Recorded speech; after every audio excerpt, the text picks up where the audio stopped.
রাসূল সাল্লাল্লাহু আলাইহি ওয়াসাল্লাম আরো বলেন, আতাকুম রমাদানু শাহরুম মুবারক ফারাদাল্লাহু আলাইকুম সিয়ামাহু তুফতাহু ফীহি আবওয়াবুস সামা ওয়া তুগলাকু ফীহি আবওয়াবুল জাহিম ওয়া তুগাল্লু ফীহি মারাদাতুশ শায়াতিন লিল্লাহি ফীহি লাইলাতুন খায়রুম মিন আলফি শাহর মান হুরিমা খায়রাহা ফাকাদ হুরিমা।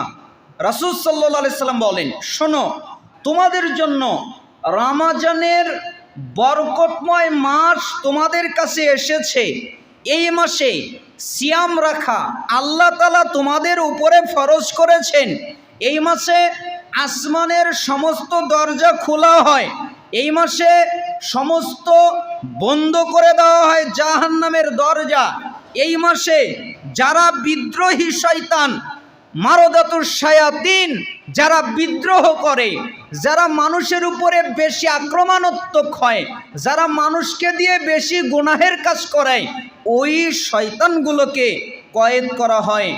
আর এই মাসে এমন একটা রাত আছে যেই রাত হাজার মাস ইবাদত করার চেয়ে উত্তম। এমন একটা রাত আছে, তার মানে ওটা হচ্ছে লাইলাতুল কদর। এই জন্য রাসূল সাল্লাল্লাহু আলাইহি সাল্লাম রমজান মাসের এই ফজিলত বললেন যে রমজান মাস হচ্ছে বারাকাতময় মাস, রমজান মাস হচ্ছে বারাকাতপূর্ণ মাস।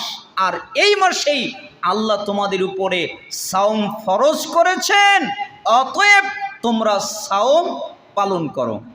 যেটা নাসাই 2106 নম্বর হাদিসে রাসূল সাল্লাল্লাহু আলাইহি ওয়াসাল্লাম বলেছেন। রাসূল সাল্লাল্লাহু আলাইহি সাল্লাম আরো বলেন, ইযা কানা আউয়ালু লাইলাতিন মিন শাহরি রমাদান সুফিদাতিশ শায়াতিন ওয়া মারাদাতুল জিন।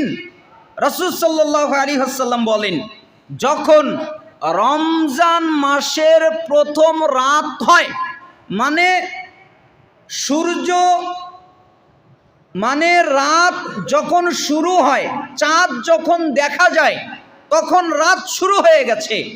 আর রাত যখন শুরু হয় তখন অবাধ্য শয়তান আর অবাধ্য জিন, শুধুমাত্র শয়তান নয়, শয়তান আর অবাধ্য জিন, এই জিনদেরকেও বন্দী করা হয়।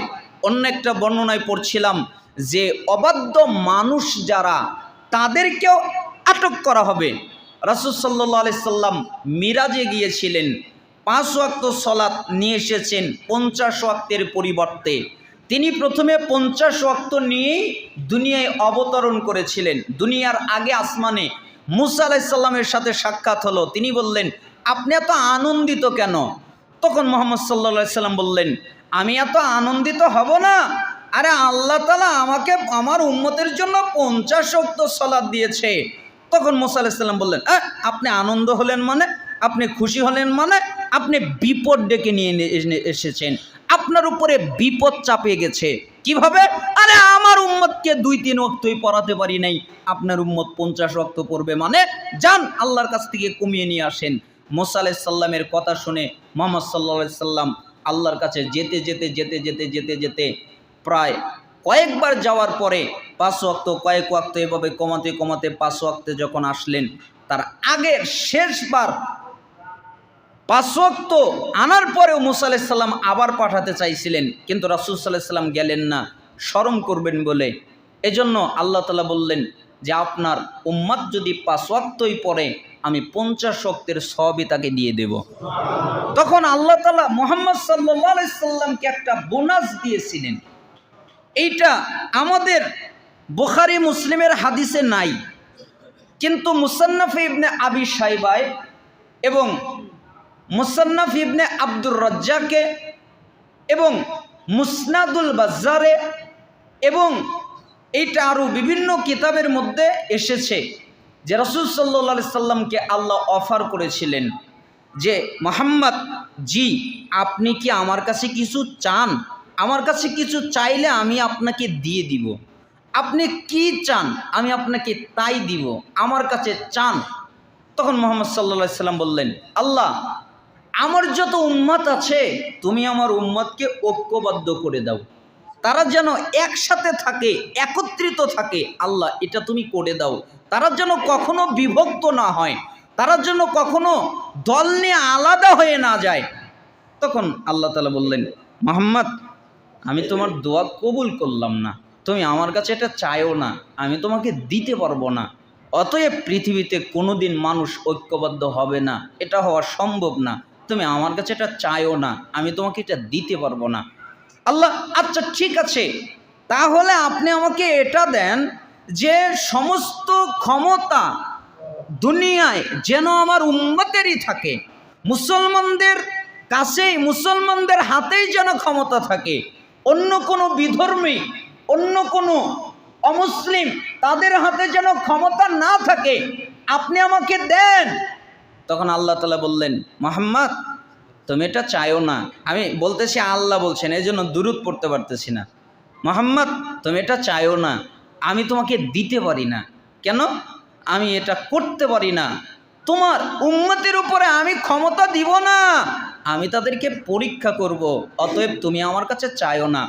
তখন মুহাম্মদ সাল্লাল্লাহু আলাইহি ওয়াসাল্লাম বললেন, কি আর করা যাবে আল্লাহ, তাহলে আমার উম্মতকে নগদ শাস্তি দিয়েন না।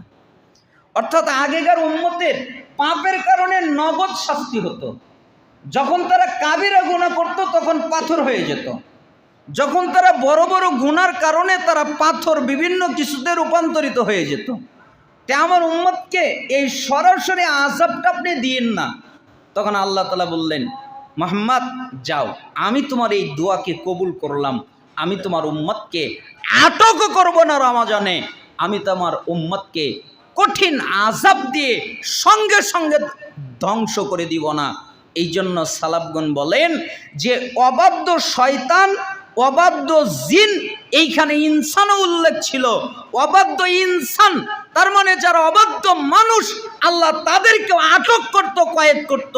কিন্তু রাসূল সাল্লাল্লাহু আলাইহি সাল্লামের ওই চাওয়ার কারণে আল্লাহ অবাধ্য মানুষকে আটক না করে তাদেরকে মানুষের সাথে চলার তৌফিক দিয়েছেন, তাদেরকে ছেড়ে দিয়েছেন। কিন্তু অবাধ্য জিনদেরকে আর অবাধ্য শয়তানকে আল্লাহ আটক করে রেখেছেন। তার মানে অবাধ্য শয়তান আর জিনকে আল্লাহ আটক করেছেন, তাদেরকে আল্লাহ ছেড়ে দিবেন না।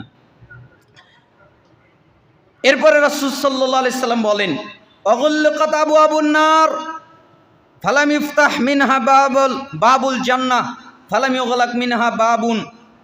আর শোনো, এইদিকে জান্নাতের দরজা খোলা হয়, জাহান্নামের দরজা বন্ধ করা হয়। তখন অয়ুনাদি মুনাদিন, একজন আসমান থেকে ডাকেন। কে ডাকেন বর্ণনায় জানা যায় না। কোন সালাফরা বলেছেন এটা জিবরাইল ডাকেন, আবার কোন সালাফ বলেছেন না, স্বয়ং আল্লাহ ডাকেন।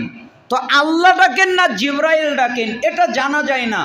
তবে কেউ আসমান থেকে ডাকেন এটা বর্ণনায় জানা যায় যে আসমান থেকে কেউ ডাকেন। কি বলে ডাকেন? আসমান থেকে খুব কঠিন শব্দ দিয়ে ডাকেন, ইয়া বাগিয়াল খাইর আকবিল, হে কল্যাণ অনুসন্ধানকারী, তোমরা যারা ভালো কাজ করবে, তোমরা যারা উত্তম কাজ করবে, তোমরা যারা কল্যাণের কাজ করবে, তোমরা ভালো কাজের দিকে এগিয়ে যাও, আরো ভালো কাজ করো। ওয়া বাগিয়া শাররি আকসির, আর হে অকল্যাণ অনুসন্ধানকারী, তোমরা যারা খারাপ কাজ করবে, তোমরা যারা মন্দ কাজ করবে, তোমরা যারা হারাম কাজ করবে, তোমরা যারা গুনার কাজ করবে, সাবধান, তোমরা থেমে যাও। তোমরা সামনের দিকে পা বাড়াইও না, সামনের দিকে অগ্রসর হইও না, তোমরা থেমে যাও। ওয়ালিল্লাহি ওয়াতাকাউ মিনান নার ওয়া যালিকা কুল্লা লাইলাতিন। আর এই মাসে আল্লাহ তাআলা সবচেয়ে বেশি মানুষকে জাহান্নাম থেকে মুক্ত করেন, আর এটা রমজানের প্রত্যেক রাতেই আল্লাহ করেন। তার মানে প্রতি রাতেই আল্লাহ তাআলা কিছু মানুষকে জাহান্নাম থেকে মুক্ত করে দেন। আল্লাহ তাআলা আমাদের এই হাদিসটা বোঝার তৌফিক দান করুন। মিশকাত 1960 নম্বর হাদিস, তিরমিজির 682 নম্বর হাদিস।